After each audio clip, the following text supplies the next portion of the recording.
This is a Construction Tales brief safety topic. In this video, I'm going to discuss the topic of fall protection hazards. As a construction worker, have you ever asked the question, why do we have to keep discussing these toolbox talk topics?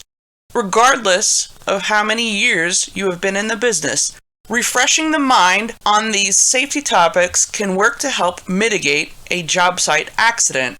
When you always have a variety of safety topics on your mind, you will react better when dealing with an emergency on the job site.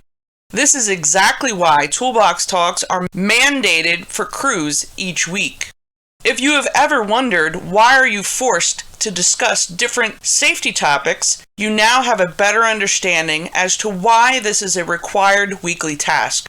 Here in New York City, crews are required to discuss what tasks need to be accomplished each day before work even starts. This is known as a pre-task meeting and/or job hazard analysis, known in the field as a JHA. Workers need to know what tools they will be using and the hazards associated with each task. After discussing the hazards and matching remedies, the worker then signs the pre-task sheet and then goes to work. Each worker is acknowledging that they are properly prepared for work for the day. The objective of this pre-task exercise is to help the worker identify the potential hazards and share the ways to avoid an accident. When it's time to go to work, the crew member has this discussion on the front of the brain. One of the biggest issues that I'm dealing with on my project would be those workers who are not being consistent with using a proper anchorage point for a worker's fall protection system. I'm working in conjunction with two other site safety managers on this project.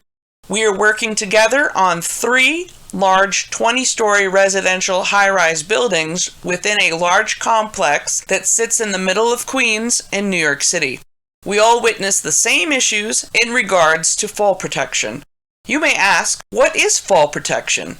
Generally, fall protection can be provided through the use of guardrail systems, safety net systems, or personal fall arrest systems.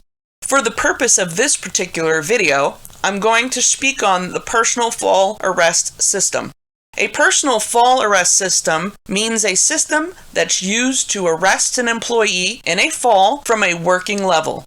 It consists of an anchorage, connectors, a body belt or body harness, and may include a lanyard, deceleration device, lifeline, or suitable combination of these systems.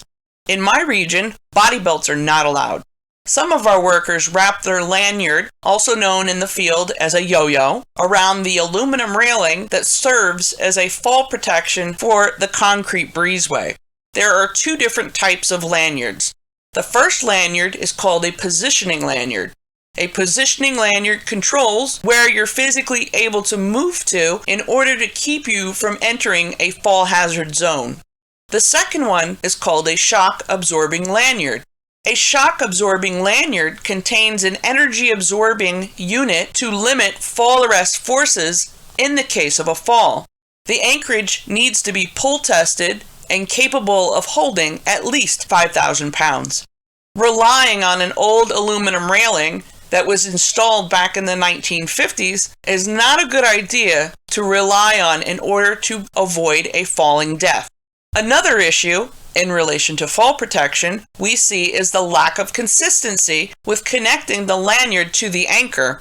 In an effort to minimize the gap with being continuously connected, 3 vertical lifelines have been dropped from the top floor. Lifelines are connected to the building concrete support intended for the scaffold support on the top floor. Of course, the anchors were pull tested and recorded for our records on site. Despite having the lifelines, I have caught workers not continuously connected from the yo-yo to the lifeline.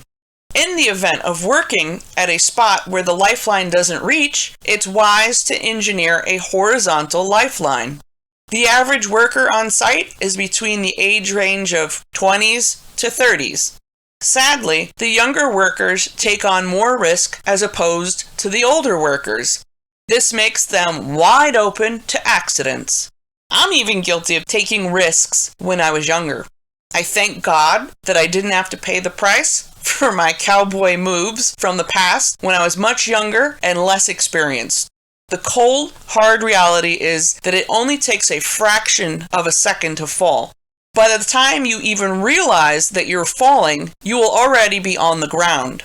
Deaths by falling off a ladder could happen even while only being on the first step of the ladder.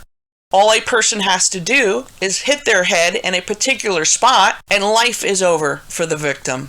The odds of surviving a fall of several floors is rather slim. In order to avoid falling to your death, just work to make sure that your lanyard is always connected to the anchorage point. If you fail to be consistent with being connected to the anchorage point, you are just playing Russian roulette with your life. Please be safe. Well, my friend, this wraps up what I have now on some of the fall protection hazards we encounter on the job site. This concludes this Construction Tales safety topic. Come back for more topics soon.